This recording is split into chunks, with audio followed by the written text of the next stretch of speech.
Today we have Shmuel here with Charles Schwab, formerly worked at the SEC, so a lot of good experience from the government here, bringing in-house perspective and government perspective for an important topic. Matthew also, I should go in this order. Matthew, you're with Rumble at the Vice President and Deputy General Counsel from September 22, right? Yes, sir. Okay. And so more in-house experience at the table.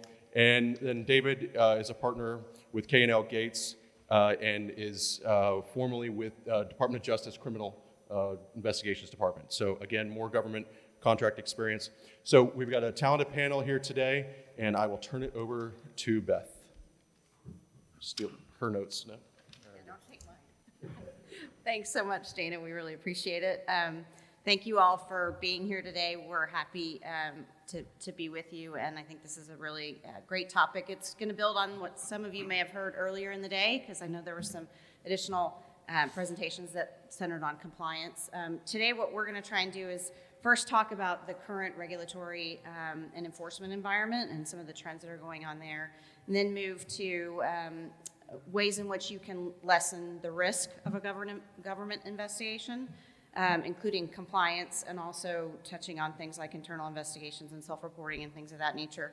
And then we're going to try and talk about some best practices when the government actually does come calling for an investigation. And we do have some great knowledge on this panel today. I'm going to start by kicking it off to David, who's going to go through a little bit about the current enforcement environment and the trends. And then we're going to let you guys hear from Shmuel and Matt about what they're seeing and what they think about the enforcement environment right now. So, David? Thank you, Beth. Let's start with, as Beth said, the robust enforcement environment by focusing primarily on what they're doing at the Department of Justice, my former home, and an enforcement agency that really sets the tone and the pace for a lot of others, certainly within the federal government, and also to an ever-increasing degree and to an unsettling degree for a lot of us with respect to state regulatory and enforcement agencies.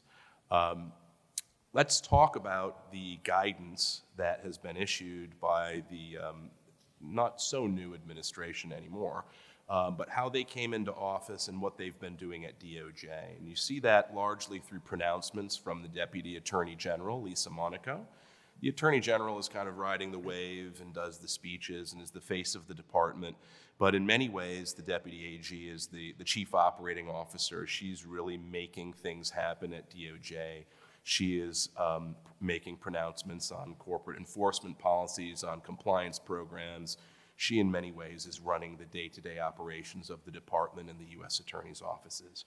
So back in October 21, we have the first so-called Monaco memo on corporate crime. And she says, fighting corporate crime is a top priority. Okay, well, they all say that. So what does that actually mean? It means a lot coming from Attorney General Garland and the folks in charge of DOJ now, because they've made a lot of really important changes to their enforcement policies.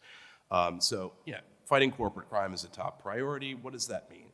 The first thing it means is what kinds of credit you get for cooperation. If you want to go into the government and make a voluntary disclosure or otherwise cooperate, how do I do that? What does it mean? As you can see here, the first Monaco memo says that to receive any consideration for cooperation credit, a company has to identify all individuals involved in or responsible for the misconduct, regardless of their position, status, or seniority, and provide the department all non-privileged information. And that is a really stringent standard. It is a departure from the standard for cooperation that was DOJ policy under the previous administration, during which DOJ said, look, if you've meaningfully assisted with our investigation, and if you've told us non-privileged information about people who were substantially involved in the misconduct, you're going to get credit. You'll get partial credit, but we're going to take that under consideration. And I think that is a more practical and realistic approach when you're dealing with companies who, the company's there because it does business. It's not there to respond to government inquiries or to produce documents to the Department of Justice. And so what you see here in the first Monaco memo is a return to what I refer to as a boil the ocean approach. You have to get any credit, and that's the word any is very important, to get any cooperation credit whatsoever, you have to tell the government about every individual, irrespective of their seniority, and whatever involvement they had with misconduct. And if you don't do that, or if the government doesn't think you do that, then you're out. No partial credit. It's an all or nothing binary situation. So this is a very rigorous policy, and I think it does, to a substantial degree, affect companies when they're deciding whether or not to voluntarily disclose misconduct. Because if I'm going to do that, there has to be a payoff to that voluntary disclosure. And if the government has these really strict standards, that's going to affect my calculus in terms of whether or not I voluntarily disclose things. There was a second Monaco memo that was issued a little under a year later, and this also sets forth some of the really aggressive new policies that DOJ has implemented, showing an inclination, far more than in recent years, to prosecute individuals involved in corporate crime, looking also at the company's track record. And DOJ has said, within the last 10 years, you're going to have a problem with us if you've had an issue. So DOJ is now folding into their calculus whether or not they think you're a good corporate citizen. So that thing that happened 3 years ago that you thought was resolved, and you had to pay all those criminal penalties, and you changed your compliance program, and you imposed remediation. Well, DOJ actually may hold that against you now. They may decide that you're a recidivist and that you're not a good corporate citizen because of that unrelated conduct. And you have to ask, does there come a time when a company is entitled to put that kind of thing in the past? And DOJ's answer to us in the second Monaco memo is no. And if it happened relatively recently, we're taking that under consideration, and that may affect how we decide the outcome of this matter that you have with us now. And then finally, the increased focus on self-disclosure. Next slide. Voluntary self-disclosure was also enunciated further in a policy that affects the U.S. Attorney's offices, and it standardizes the criteria for voluntary disclosures. And so basically, if you come forward and you disclose fully and timely in a way that when there was not any government enforcement action being threatened, you can avoid certain negative consequences like the imposition of a monitorship. You can get a 50% discount off the bottom end of the guidelines range, and there are other incentives to try to convince companies to come forward. And the monitorship piece that I mentioned just a second ago is especially important because DOJ has also now changed the monitorship policy. There's no presumption against corporate monitorships. They've implemented, a 10-part test as to when they're going to impose the monitorship. Anytime the government has this kind of 10-part test thing, you should run the other way because, criteria 2 was especially important for you, but 6 months down the road, for this company, the combination of criteria 5 and 6. So they've shown a willingness to impose corporate monitorships in ways that we haven't seen previously. A couple of examples. I'm not going to go through these chapter and verse, but these are high-profile examples of individual prosecutions by DOJ, J.P. Morgan prosecutions in August 2022. The first time the second example, the first time that the CEO of a pharmaceutical company was ever convicted under the drug laws under Title 21. And then finally, something that you've all heard of, the Elizabeth Holmes Theranos matter. So individual prosecutions, a major priority.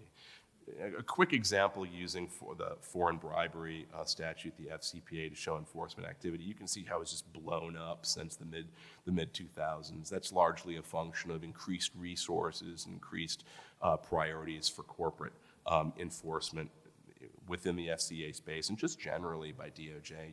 You can see the number of DOJ and SEC actions just not exponentially, but increasing at a really, really significant rate. And so, Beth, those are all factors that have been recent developments in this administration, and you see this kind of back and forth between Republican and Democratic administrations. When there's, at least since the mid-2000s, there's a Republican administration, you get the opportunity for partial cooperation credit. You get what, in my view, are more practically oriented policies that are designed to have companies come in, disclose misconduct, disclose issues that are of interest to regulators, and walk away with some credit. That has changed now, and you have this all or nothing approach. You have, taking presumptions against monitorships off the table. You have a really aggressive forward-leaning enforcement at the federal level. And like I said, you get that also on the state level with other regulators too. So it's not just DOJ criminal division. It's not just DOJ False Claims Act cases you're going to see being brought by U.S. Attorney's offices and elsewhere. You get this activity throughout enforcement agencies, also at the state level. Thanks, David. So, Shmuel, I want to turn to you. Obviously, you've got experience with the SEC and now in a regulatory and compliance role with Charles Schwab. You've worn other hats throughout your career. I'm curious to know what your perspective is on the trends in the enforcement activity as they have played out in the past few years. That was a very kind way of saying that I can't keep a job, so I appreciate that. I'm going to kind of fold that into my LinkedIn stuff. So thank you guys very much for having me. Really appreciate it. So before joining Schwab, I was outside counsel. Before that, I was at the SEC and the DOJ, so I've got a little bit of both. And so it pains me to say this, only because you never want to be the government person saying it wasn't like that when I was there. But it feels a little bit like the environment right now from an SEC perspective is aggressively unfocused. And I say that only because I was on a panel speaking with one of my former senior officer colleagues, and we were going through the initial part of any kind of a government panel, which is, what are your enforcement priorities? And he listed about 15 to 20 different priorities, which tells me that you have none. If everything's a priority, then you have no priorities. And you can kind of see the development over time, because the things that the SEC points to right now are essentially what amount to no harm related cases, but they're all about process. I'll give you an example of that in a second. And then the other thing is a significant increase in penalties. And so it's hard to tie those two things together, which is why do you have doubling and tripling the penalties right now if the conduct remains largely the same as before? And what kind of an incentive structure does that create for companies going forward? Two examples I'll give you on sort of the aggressively unfocused piece are in the off-channel communication suite that the SEC has been performing right now. All of those things are focused. This started back in December of 2021 with an action against JP Chase, resulting in about $200 million worth of fines from the SEC and CFTC because individuals of the firm were engaged in communicating about the business on platforms that were not retained by JP Chase. The sweep continued. Multiple firms were fined again in September of last year, and the sweep is ongoing kind of across the industry.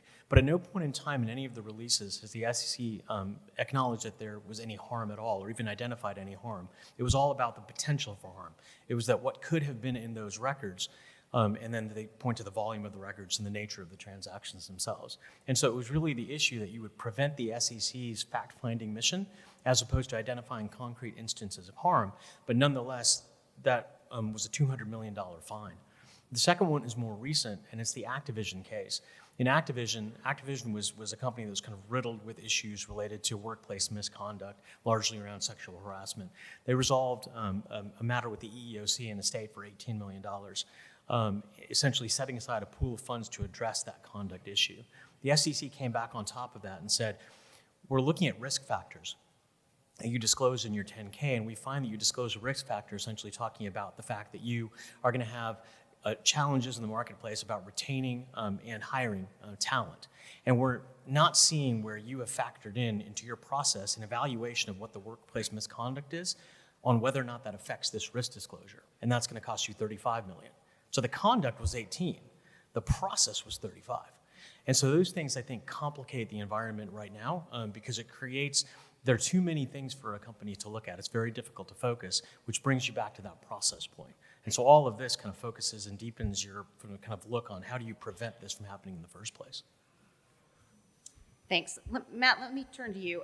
You were in private practice for a long time, and now you've been in-house for 13 or 14 years, I think. And I'm wondering, I know you have a lot of state AG investigation experience. So what are you seeing in terms of trends on the state enforcement side? Are they similar to what we're seeing federally, or are they deviating from that?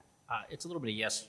It's a yes and no to those. Yeah, first I would say I spent 14 years in-house prior to my current job, and sitting here with two reformed federal enforcement people, I was constantly on the target side. So I have a different perspective. But focusing on the state AGs, I think there is a trend toward more aggressive enforcement, but the trends are different.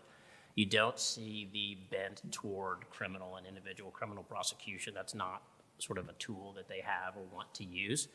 Although I have had negotiations where it was threatened at one point, and you sort of can laugh that off cautiously. But typically that's not where they're going. There is a little bit of a creep in with the change in administration at the federal level, particularly with the CFPB and how aggressive they get, and they swing back and forth depending on who the director is. But under Director Chopra, the FTC, of course, his time there, and then at the CFPB, he's made an effort to actually deputize state attorneys general and has actually reached out and said, hey, we're going to do this and let's help and let's work together and let's be cooperative, which is a very strange and troubling end run around some of the jurisdictional issues that CFPB faces with Dodd-Frank. It's also something that a lot of the state AGs aren't really all that interested in. One of the things most of the state AGs have is very, very broad UDAP authority, so they don't have to worry about focusing on 10-part tests and very specific statutory structures. They just sort of have, that seemed fundamentally unfair, and I know we were going to apply a reasonable person standard, but I'm going to apply the dumbest functioning human standard, and you violated that and pay me a bunch of money. But they are getting more aggressive, and I think that we need to be mindful of, I have not yet seen the AGs take that up. I was actually involved in a case where in a multi-state AG matter, where the CFPB wanted to sit in on one of our presentations. We were given the option to say no, and they honored that. But they are sort of bouncing around the periphery. So yes, they're more aggressive. No, they're not criminal, or at least not leaning that way. And I don't think that there's much incentive for the AGs to bring the CFPB to bear. It seems like a one-sided union, if you will. The state AGs have the resources. They're doing all the investigation. They're going to enforce it. They're going to get the recovery for their state, for their citizens, and they don't have a need to do that. States are also very territorial about that. But because of that, I think they're not as aggressive on the criminal side. These are also people that reside and vote in their state for their boss as the head of the office. So that changes things as well. So yes, more aggressive, but we've not seen the criminal side. The other thing I will say is there is a growth in multi-state, and I'll talk a little bit more about that later, but the reason behind that is the growth of the AG associations, and they have senior staff retreats wherein sort of the political folks may be over here, but the actual laboring org gets together and they say, hey, I just filed this action against so-and-so in my state. And suddenly it becomes interesting, and you're either going to end up with a multi-state investigation, or probably less efficient, more troubling is the serial action where the state wraps it up and the next one brings it in, hits you for the same conduct for the citizens of their state. So we've talked a little bit about the what the trends are, what the current environment is. Let's turn to the why. And David, I want to come back to you. Why do you think we're seeing this enforcement environment at this point in time? What's driving it? Yeah, I think it's a combination of a couple of things. At the federal level, like I said, there is a predictable alternation when you have a switch from a Republican to a Democratic administration. There's always, when you have a Democratic administration, there's always an emphasis on corporate enforcement. There is, at least historically, there have been more aggressive approaches to pursuing individual prosecutions of corporate officers. There's more stringent requirements for cooperation, as I said a couple of minutes ago. And so that valence between the parties is part of it at the federal level. There is, I think, as Matt said, there's also, there are more effective and larger channels of communication between federal enforcement agencies and state enforcement agencies. I think state enforcement agencies also, because they do jealously guard their turf, have benefited from statutory changes at the state level in many cases. You see this in some of the most aggressive state jurisdictions like California, New York, Massachusetts. You see state laws that have come down in recent years that expand enforcement authorities, that have granted state regulators, and it varies from state to state whether it's an attorney general or something else. These regulatory authorities bestow on them jurisdiction that was previously reserved for a federal regulator like the FDA or the FTC. And so states are now doing that. And so you see the kind of double whammy approach where you have the feds are going to come after you. Then I'm going to get a multi-state investigation, or even worse, it's not going to be global. It's going to be this hit after hit after hit by these empowered state regulators who have the resources and the desire to do that. And they're talking more, and they have their listservs, and they're just getting smarter and better at this stuff. So you've got different federal administration, you've got more state capabilities, and then to go back to the federal level, you've got resources, you've got resourced agencies that are flush with more people and more resources, a lot of which is a function of COVID, who need they need stuff to do. COVID changed a lot. COVID expanded the authority of a lot of these agencies. It really empowered federal offices of inspectors general, gave them a lot of money, and like I said, a lot to do, because when you push, like, I don't know how much it was, but it's trillions of dollars in COVID support programs, you're pumping this money is sluicing into the economy with, in retrospect, very few controls. That is changing the enforcement environment, because now all of these agencies are very interested in what happened to the money, and did you get a PPP loan, and what happened with all the money that went to the health sector, et cetera, et cetera. So I think COVID had a lot to do with it too, because agencies are now very staffed up, and that's an enforcement priority. And you have never seen in the course of human history any federal agency say, oh, we don't want the money, or let's dial back the budget, or I don't need all these people. So it just grows, and COVID really was a really efficient way to quickly grow a lot of these federal agencies. And that's certainly the case at the DOJ level, where they did a ton of hiring. And they've been very candid, saying that this is a priority. COVID enforcement is a priority, and these folks are just being a lot more aggressive than they were previously. There was also, the last thing I'll say about why is it happening? There was a lot of pent up energy, I think, as a result of COVID. Practically speaking, a lot of investigations just had to stop because of the public health limitations on that made some of this basically pause for 2 years. Then you've got all this pent-up agency and all these files piling up on people's desks, and now they're working through them. So that's another aspect of what we're seeing, the backlog, so to speak, that's being cleared. I'll add one thing to that piece, so only because it's an interesting ideological bound, and you're kind of referencing the different ideologies that you have. You have the agencies, largely the federal agencies, are pushing for more enforcement and more regulation. But simultaneously, you see a shift in the judiciary, which is skeptical of agency authority, and you see some of those cases starting to percolate their way around. And if you're a federal agency, then you have to very carefully choose your path as to whether or not you want to file something administratively or whether you want to file something in court. Court takes longer, can be more skeptical. Agency proceedings could be under attack. And so it's backstopped sometimes by state-level enforcement, which doesn't go through that same level of scrutiny. So it's a very interesting ideological environment as well. That's a great point.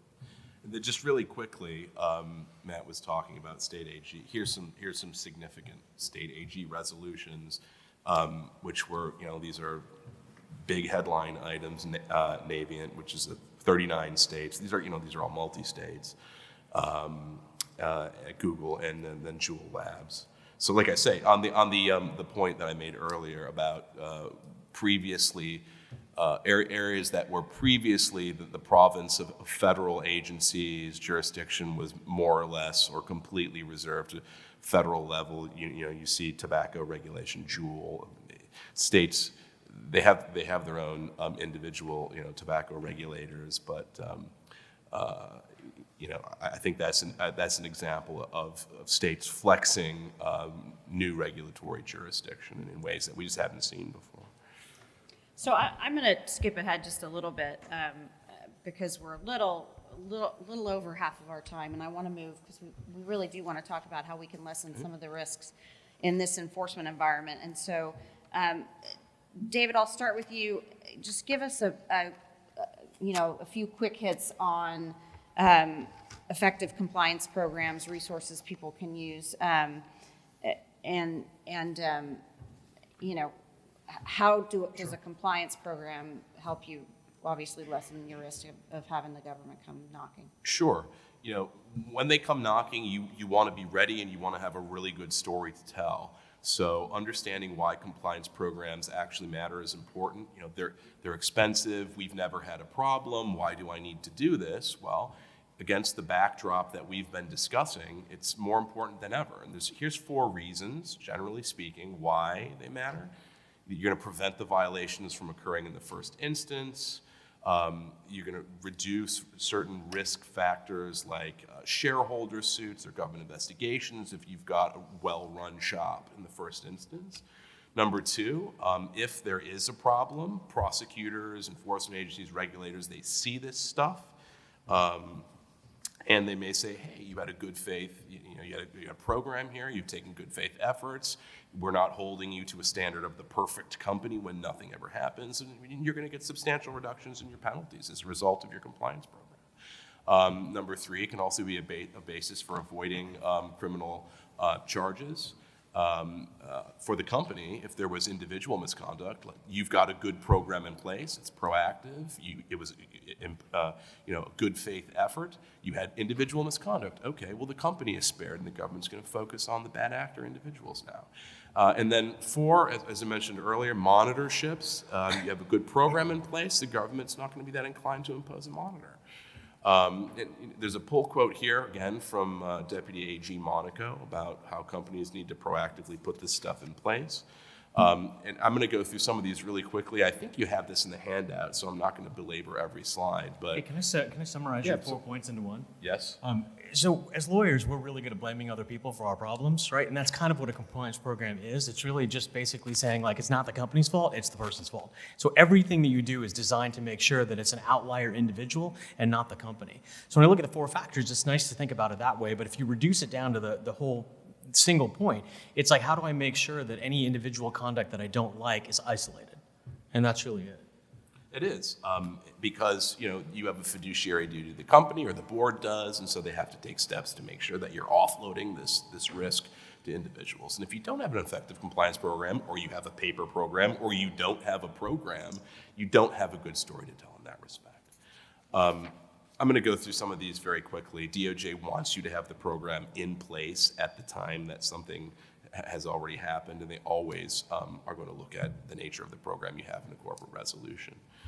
Just some factors that they have at the time of settlement. Again, this is going to be in the materials that you have, and these are all in part of the federal sentencing guidelines and also in the DOJ guidelines as well.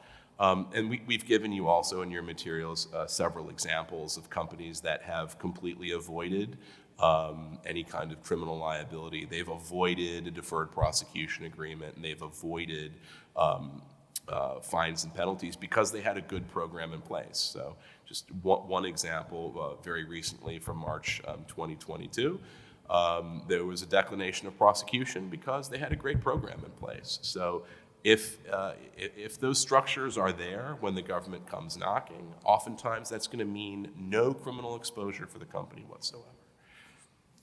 So Matt, let me come back to you as someone who's been in-house for quite a while.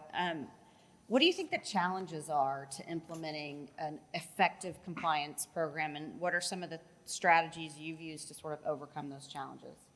I could probably summarize it as it's expensive. So it's, especially if legal is driving, it's one cost center trying to convince them to stand up another cost center.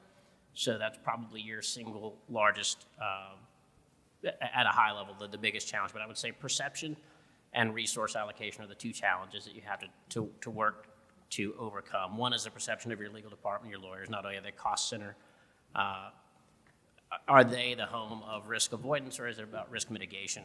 Is it Chicken Little, or are they a visionary in seeing the problems coming down the road?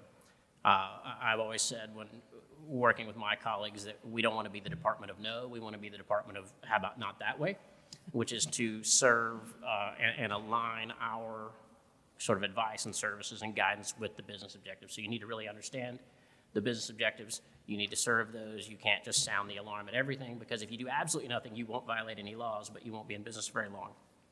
So I think the challenge is to warn of all of those things, but as in-house, whether it be compliance people or legal, propose a productive path to get to the business objective that they're trying to get at. Nobody's setting out to go, hey, how can we abscond with a bunch of consumer money and provide nothing for it? So they have a legitimate business objective. How can you fit in? You need to understand that as the lawyer.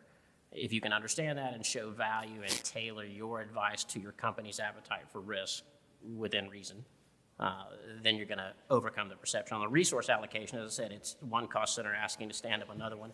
Legal can rather quickly identify all of the risk areas and things we've seen. We have people with experience that you can watch the trends, and it's sort of your role as I like to say, as a meteorologist. We can look out in the Gulf and say there's a tropical depression, and in 3 weeks that thing's going to hit here as a hurricane, and the sales team is, sun's out, guns out. It's a happy day in the sunny beaches of Florida.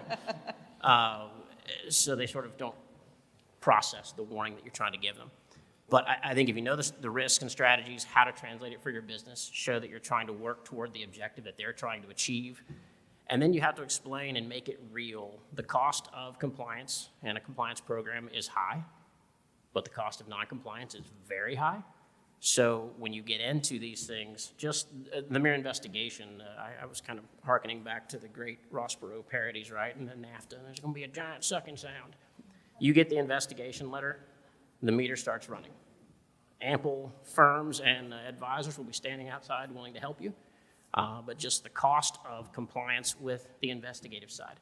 Then there's the PR side.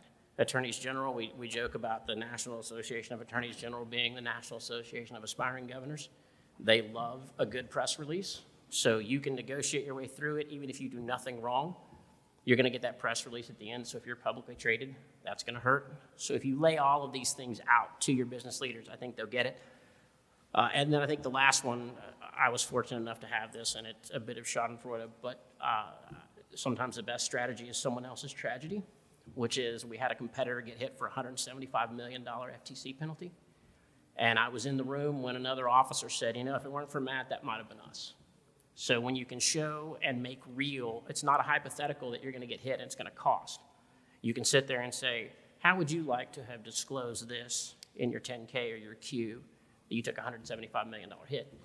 Suddenly they realize it. So make it real, bring it to the business, and convince them that spending the money now is worth it. Matt, one thing that if I just quickly add that Matt made a really great point about getting the letter.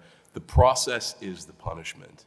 Even if there's no there, once the government gets its claws into you, they're not going to go away for a long time, and it's going to be really expensive. And so the compliance program is a cost center, but that process, which could grind, and these state AG investigations are not like super efficient either. This thing could grind for years, and it's just going to be something that you wake up with day after day now for years. If you can avoid that. And let me follow with 2 quick points about that. I had 3 instances in which there was no finding of wrongdoing, and yet we paid all of the state's fees to settle it. So $200,000, $300,000, $400,000 of their fees, not counting our own, just to make it go away. All right, you're fine. They're never going to let you off for free, so that costs something.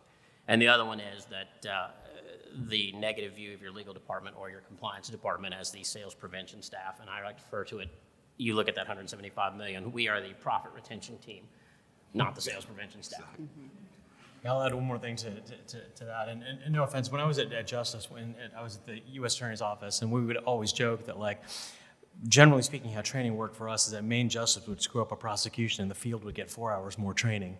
And that usually happened with awful regularity. And training is not the answer, right? Because we look at that 4 hours of additional training and it didn't matter, it didn't make a difference. And so it goes back to the properly designed piece, right? It's not just that you identify an issue and you push out more training, because that's not going to meet the criteria that the agencies have set. That's not properly designed for the risk that you have. And so you have to be thinking not only just the cost, the physical cost of doing something, it's a cost to individuals in the business and people and the time and all of those different kind of things that may not address the underlying issue as to what the risk actually is. So Shmuel, let me come back to you and just ask, we've hit a little bit on compliance. Are there other ways that companies can reduce their risk of a government investigation, and maybe specifically talk a little bit about internal investigations and what role they can play?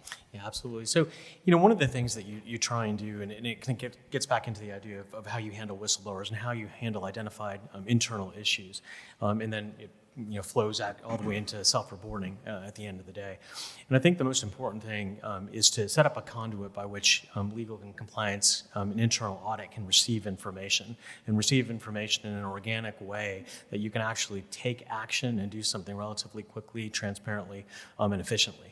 Because I think those issues, as long as you identify them, they demonstrate that your compliance program is working well, but it also can catch issues very quickly. And so creating a culture by which this happens is something that's very difficult to do, but it's something that I think the regulators tend to respect, and you can head off issues quickly in that way.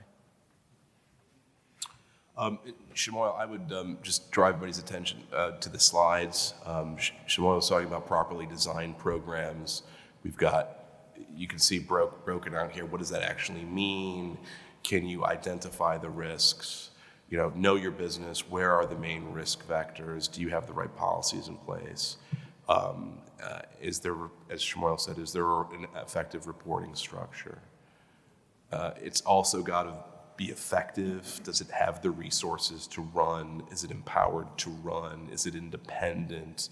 Is there a tone at the top? Is there a demonstrated commitment by management? All those good things. Not just a paper program. We don't have a hotline policy. We have a hotline policy, but no hotline, or there's never been a call to the hotline. That's not helpful. And then finally, the proof's in the pudding. Does it actually work? Does it prevent problems? Does it detect problems? When there is a problem, are you proactively changing and developing the programs so that you're going to get in front of the issues? Those are really the three, it comes down to three very simple criteria about an effective program. So I'm interested in thoughts to the extent you all have them about self-reporting and best practices around that aspect. I will turn it over to the federal guys on that. There's not a lot of, I will say this, there's not a lot of, because there's not the criminal side and the state AG practice, there's not a lot of self-reporting sort of credit that you get out of that, at least not in the spaces that I've been involved. I mean, I don't think you're going to want to call the AG up and say, hey, guess what we've been doing? Because it's not going to help you particularly. You don't have the structure of certain sort of very tiered punishments and then alleviation for that by self-reporting at the state level. But yeah, self-reporting is horrible. And when I was at the government, I used to say, like, always self-report, of course, come in, but it takes a whole lot of trust, and I think that trust is earned on both sides, right? Like you on the public company side or the company side, I think you would want to be able to demonstrate that you have full faith in your practices and your processes, and you can show how your processes work. But on the other side, you're expecting the government to treat you fairly. And I think one of the points that my former colleague, the head of SEC enforcement, made was that it's very difficult to demonstrate a benefit for cooperating in that messaging matter when all of the fines look exactly the same. How do you incentivize people to come forward if you're not showing that there is anything that you're getting from it? From the SEC perspective, they rely on what they call the seaboard factors, which is how they assess cooperation. Those factors are public, but the way in which the SEC interprets those factors are generally not. You have to find them and comb through orders to figure them out. DOJ is going the other way and trying to crystallize what those mean and what those numbers can actually be. But the interesting thing that DOJ has done is by pushing out all this cooperation and self-reporting to the field, it's a question as to whether companies are actually coming forward or not. Is that a demonstration of strength, or is it a demonstration of weakness, that they're trying to incentivize more people to come forward because they're not getting the self-reporting? towards now. What I would say is it's a difficult line to walk, and it's not one that you should walk without the advice of counsel, because I think it can lead you into a lot of trouble either way. So the one thing I would add from the DOJ perspective, which ties into Shamoyle's observation with Seaboard and SEC, is that previously DOJ was very black box. There were not that many measurable criteria. There weren't 10-point tests. This stuff just kind of happened. Like how did they determine the size of the criminal penalty? Why did I get a DPA and not an NPA? These kinds of things. Since then, DOJ has been a lot more transparent. Now they have this gigantic effective compliance programs memorandum that's a laundry list of all of the things that we expect you to do now to have an effective compliance program. So that's great because they're transparently telling you this is what we expect. But they're also saying to you, here's the laundry list of things that you have to do, and if you don't do it and there's a problem, we're going to find fault with you for not doing that. And it's everything now from making sure that everybody's bring your own device to work. You can get all the data and you can capture all of the, evanescent chats and stuff. Oh, you didn't have an effective data policy. We didn't get all the chats from your people. So it's this laundry list of stuff. So are you confident that you have a really solid program and that the government's going to treat you fairly and they're not going to find fault with some issue in terms of officer compensation or the data retention policies or whatever it was? And in this environment with the kinds of penalties that you're seeing and the cooperation standard, which is like, are you sure you got it all? And will the government see that way? Boy, it's like, it's a really hard call to say, yeah, I'm going to affirmatively go in and fess up and tell the government about all of this stuff and hope that, I'm going to get that declination or it's going to turn out right. It's a really hard call to make. It's a functionally impossible place to be because you think about all of the things that are moving at the same time. We receive information that something is potentially wrong. You can't just walk into the government at that point in time and say something is potentially wrong. You have to actually do an investigation and figure it out. And your investigation has to be thorough enough to determine what the parameters of it or what you're talking about, right? You can't just walk in. You couldn't in good conscience tell the CEO, I'm walking into DOJ to tell them that something generally might be afoot. That wouldn't work, right? No board of directors would say that's a good idea. But then simultaneously, you're also up against the clock because anybody who has knowledge of whatever that potentially wrong thing is could race into the government in order to file a whistleblower complaint. And while we'd love to believe all the people who do that are pure of heart, they're not. Right? Some of them have an axe to grind. Some of them are looking for a way in which they can exit the company. Some of which just have the facts wrong, flat out wrong. They only have a partial insight to something. And so these are the tensions that you face in order to try and navigate this, right? Which is why you get back to the point of so much of what DOJ and SEC are focused on is process-based violations, not the actual result, but process. So the process really matters. So setting up that process can at least allow you to point to any regulator that asks, hey, we are following our process. Yes, we didn't come in on day one, but we couldn't. But here's how you can trust what we're trying to come up with right now. And how am I going to scope this? What am I going to disclose? You need to conduct an internal investigation. Oh, it took too long. You didn't promptly disclose. You're not going to get credit now. There's always something they can say that's going to undermine the potential to get that declination, to get going in, they find the bad actor individual, and then the company walks away. There's just so many things that you have to do now. You have to be prompt, you have to be complete, you have to boil the ocean, that if you don't get it right, it could go sideways really quickly. So, there's the whistleblower threat, and you need to, conduct an internal investigation to understand what the problem is, because once you go in, you're in. And if you're in the DOJ context, once you go in and you're cooperating, it's all in cooperation if you want any credit. So this is it's like the Indiana Jones movie where there's the bridge and you can't see it and Sean Connery's on the bridge. It's worse because it's way skinnier bridge at DOJ. So be very, you absolutely have to do it with counsel's advice, but just be cognizant of the pitfalls, and there are many. The payoff is really big because if you can walk away with a declination, and when I say walk away, 5 years later you're going to walk away, but you can walk away with a declination and there's no criminal penalty for the company, and there's no adverse reporting, and there's tremendous benefit, but there's tremendous cost and there's a big risk too. So let's move then to sort of our last of the three topics, which is what to do when you do get the letter, when the government does come knocking and there is an actual investigation. David, you have, I think, some pointers on, what should I be doing right now? What do I do the moment that happens? Yeah, I mean, you have to know your client, you have to know the company. As Matt said, like, where is the risk coming from? What are the risk vectors? What do I need to get in front of? That thing that we've been avoiding or ignoring, like, we need to address these things, because even though we've never had a problem, why do I need a compliance program? It's too expensive. Like, eventually your company is going to have some kind of an issue. And so recognizing where the risk is likeliest to arise is something that you can do to try to get in front of the issue. Obviously when something does happen, you want to consult counsel to ensure that you're handling it in the right way. But knowing where the risk is going to come from and how it's going to come at you is the best thing you can do right now to prevent problems from happening in the future. And Matt, what are your thoughts on best practices based on your experience when there is actually an investigation initiated against your client? Certainly at the state level, it can really vary on what those look like. So if you have a single state action, it depends on whether you get the subpoena or a letter. If you have a multi-state action, it depends on whether you're the only target. So you do need to look at where those threats are coming from, to David's point. Then really analyze what type of threat it is. I had an instance where, and we think about why you want to have this program. We had an instance with a multi-state investigation of the industry. So it was not just us as a target. We were able to determine, although they would not disclose who, we know the industry. We talked to people, hey, did you get this letter? Yeah, okay, now we got to figure out what's going on.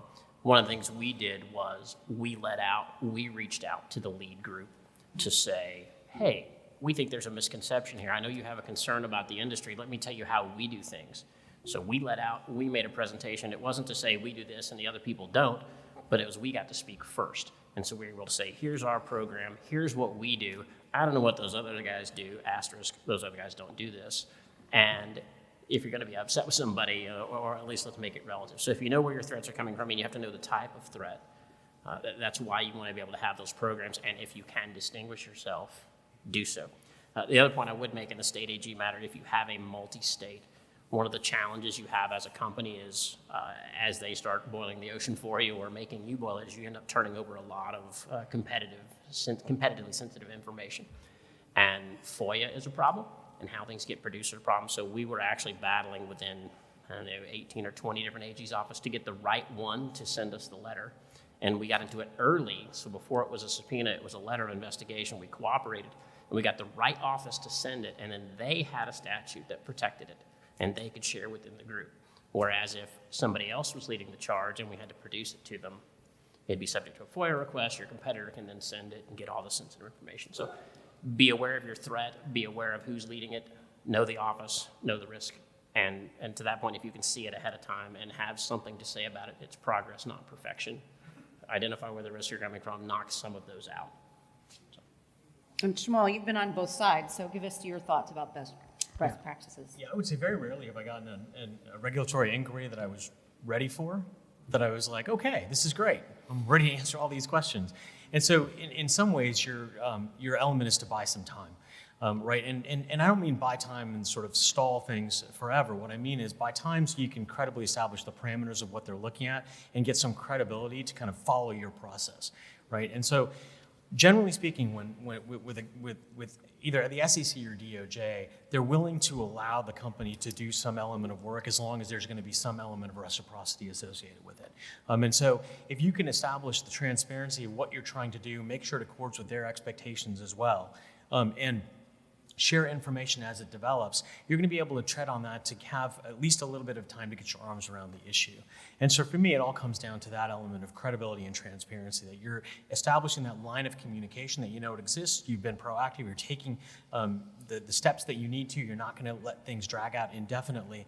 And then that way you can bridge that gap, I think, between the self-reporting, not self-reporting, sharing too much information, not enough information. It's sort of that credibility gap there. Great. All right, we just have a couple of minutes. So what I do want to do, though, is give you guys an opportunity to ask questions.